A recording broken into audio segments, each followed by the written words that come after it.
45th Chess Olympiad began yesterday in Budapest, Hungary, and we got some crazy games in the first day where the top seeds played against lower seeds, and still some of the players managed to get some fun games. And we will start looking at the match between USA and Panama. I mean, US is the favorite of the tournament, the first seed, even though India is considered one of the main favorites for the gold medal. But US is still somewhere, they're still on top, and the game we're going to look at is between Andre Mendez, young talent from Panama, and Levon Aronian, old guy. Very old guy. He won Olympiad 3 times with Armenian national team, and now he's looking to get another gold medal, but now with US team. So, and we got Rosalimo early on. Knight f6, knight c3, g6, e5, knight h5. Knight goes to h5, already might have stable advantage. Bishop c6, d takes c6, castle, knight g7, and now this knight starts moving around, doing absolutely nothing, and this knight will cause black a lot of problems, as 5 moves later, knight d4, b6, rook e1, knight f5, c3, g5, queen a4, and again c6, Levon plays queen c7, and you can see the evaluation bar skyrocketed to the top, as here Andre Mendez plays g4, and it turns out that this knight has some serious troubles. The idea is that after knight h4, g takes h4, there is knight d6, and black are just losing the game. King d7, knight f7, I mean, this king is not surviving, and of course Levon knows that, and he doesn't go for knight h4 keeping his piece. He goes queen b7, and now g takes f5. So it is move number 14, and white are already up a whole piece. This guy is rated 21-22, Levon is rated 27-29, and this is what we've got. Very interesting game right from the beginning. Bishop g4, knight fd2 takes knight b3, castle, c takes c4. White are up a piece, but I mean, here potentially, black can create something. They can go rook g8, they can try to set up some attacks on g file, king b8, bishop d2, bishop d7, and now computer says knight bc5 was a good option, and after bc5, bishop a5, let's say rook c8, and knight c5 would have won the game, or let's say rook e8, knight c5, something like queen c8, and rook e3, this rook is coming to b3, and slowly but surely white are converting their advantage. Queen a3, once again, quite a good move. Rook c1, e6, queen a4, rook c8, rook c3, king a8, knight g3, bishop h3, knight f1. So now attacking this bishop on h3, and here Levon plays b5. And here, instead of going for queen a5 keeping all the advantage, Andre unfortunately blunders by playing knight a5. B takes a4, and it turns out that after bishop f1, king f1, king b7, I'm not sure what he missed, maybe this internet to bishop f1, but now the material is equal, and now Andre doesn't have any advantage at all. He plays rook c4, bishop e7, rook a4, rook d8, bishop e3, c5, takes, bishop c5, rook e4, bishop e6, takes, rook e2, and look, the position is equal, but of course, in the hands like Levon, black were able to create a very strong attack, and now rook f2 trying to trade, so white should have played rook d2, and then h4, king h4, rook f4, and just go back. So rook f2, h4, this, rook d1, rook e2, final mistake, and after h3 it turns out that basically white are not surviving, as here checkmate is coming. Rook 3 g7, rook h7 is being threatened, king h3, rook h7 checkmate, and white resign. The final score of this match is 3.5 to 0.5 in US favor. Wesley Soy is the only one who drew the game in this match.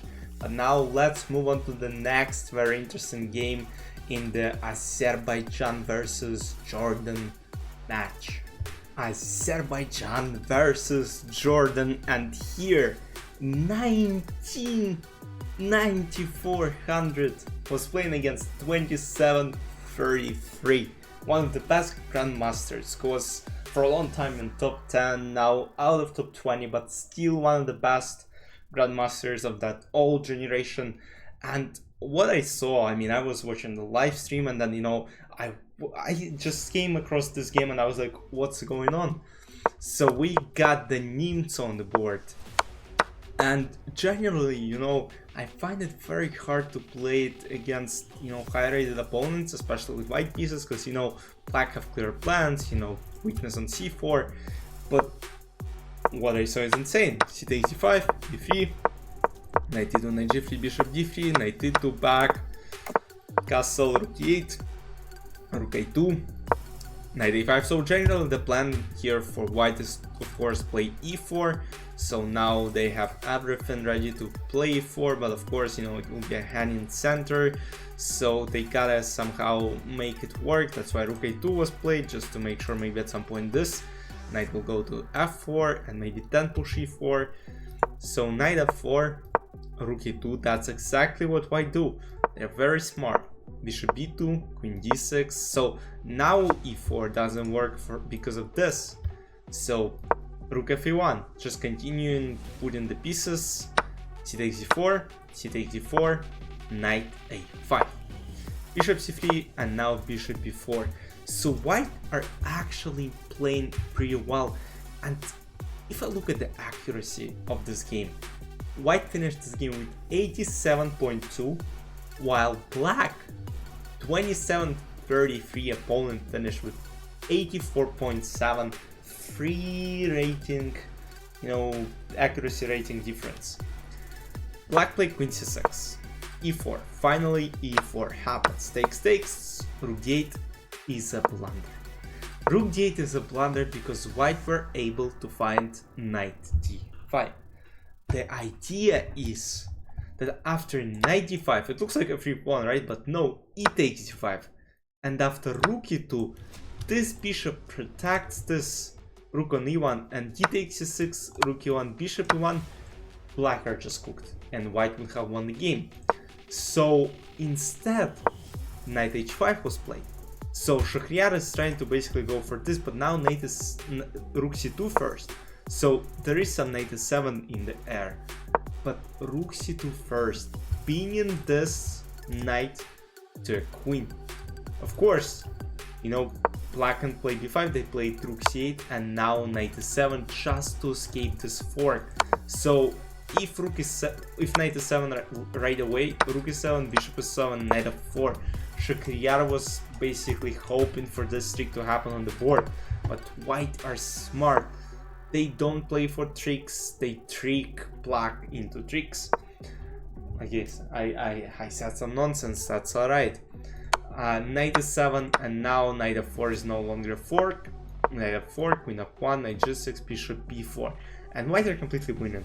But look, when you play against players of such level, it's always tougher to convert, and that's exactly what we saw. Even though, you know, it looks like that one of this pawn might actually create a lot of problems for black pieces. Rook f2, queen d7, bishop c5, queen e2, g3, queen h5, rook f1, rook c7, queen f5, takes, rook e2, rook c8, bishop b4, rook d8, bishop c5, rook c8. Completely winning for white pieces, but still very hard to imagine that black can survive. King b4, knight f3, and here players agreed to draw, even though computer says +3 for white pieces. They are completely winning, but he decided to take a draw in this position. Could have continued. He doesn't risk a lot. Yeah, annoying knights on f3 and f6. But guys, you know, at this point, yeah, it doesn't really matter if he would have continued, because his team would have lost anyways. Again, let me know in the comments, would you continue to play against Shah in this position? Because again, you know, yeah, they can draw, you find this knights annoying, but you know, there is not exactly precise plan to win. Yeah, computer says of course it's win, computer would have won against black, but again, 700 rating points difference. I mean, maybe even I would have taken a draw against Shah, who knows. And so this match finished in the favor of Azerbaijan, or I can't name the favorites, but they're definitely one of the teams that is looking towards top 10, probably top 20s. They're like, you know, past results we'll see by the end of the tournament. Now let's get to the final and to the main favorites of this tournament, Team India. Finally, probably I have a lot of viewers from India, and of course you have a chess boom there. And what India is capable of, we'll know. Gukesh is fighting for World Chess Championship later this year. They have many top players in the top 10, and one of them is Arjun Erigaisi, who is the king of open tournaments. And he is on board number 4 for a reason. You might say, oh, what was India's coach thinking? Is he dumb? Erigaisi is the highest rated Indian on this national team, and yet he's on board number 4, and that's actually the smartest move by Team India. This guy won so many open events. He beats lower rated players. How Hikaru actually said murdered. Guys, and that's what happened in this game. Arjun is playing with black pieces. And that match, by the way, finished 4-0. So you already technically know the result of this game, but let me just walk you through this wild game. So we got the names on the board again, Fianchettin, Knight d2, Queen d2, Castle, a3, Bishop e7 goes back, Bishop b7, e4, Knight c6, Queen d3, Bishop a6, b4, and here we saw something incredible. Instead of going for, let's say, the best e5, or let's say knight b8, and then, you know, play very passively, Arjun decided to go for some small. He plays bishop e4, which computer doesn't agree with completely. So of course, I took the bishop, knight b4, and now queen b1. Arjun plays c5, so he is still looking. Look, knight can't go back. Knight can go back because this rook is open and it's aiming at this bishop on a6. c5 protecting this, everything. But here, you know, white should have just continued with something like knight f4. If they play something like d5, you know, bishop c4, and there are my troubles. Yeah, knight d4 is actually a very tough move to find. And after c takes d4, queen b4, bishop b7, knight b5, and you know, white are actually in full control of the game. They're now up 2 pieces, which is insane. But yeah, rook a6 was played, and now Arjun has rook for knight and bishop.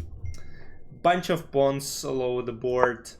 d5, knight b4, bishop g2, takes, knight d5 takes, rook e8, queen d3, b5. And slowly Arjun was outplaying his opponent from now on. First of all, a lot of fast pawns on queen side, and slowly but surely, you know, of course, Arjun was outplaying his opponent. Now pin, bishop b4, d5, brilliant move, and c4, and black are winning the game. d5 smart, bishop d5, rook d3, and of course, if how this happened in the game, c4, and just take the piece on d3 and being up in exchange. Of course, and here rook e5, and white resign. I mean, US lost half a point in the first game. India is 4-0. That's why they're one of the main favorites of this tournament. Arjun won Everything went pretty smooth.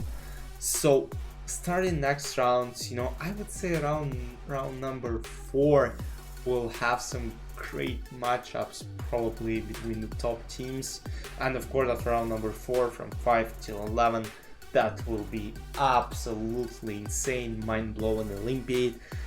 That's one of the greatest events. You know, it's my dream to participate one day. Yeah, I should change my federation for some, you know, team which doesn't have a lot of good chess players. So reach out to me, guys. I want to play in Chess Olympiad. Come on. But yeah, guys, I hope you enjoyed this recap. I'll see you in the next one tomorrow. Bye bye.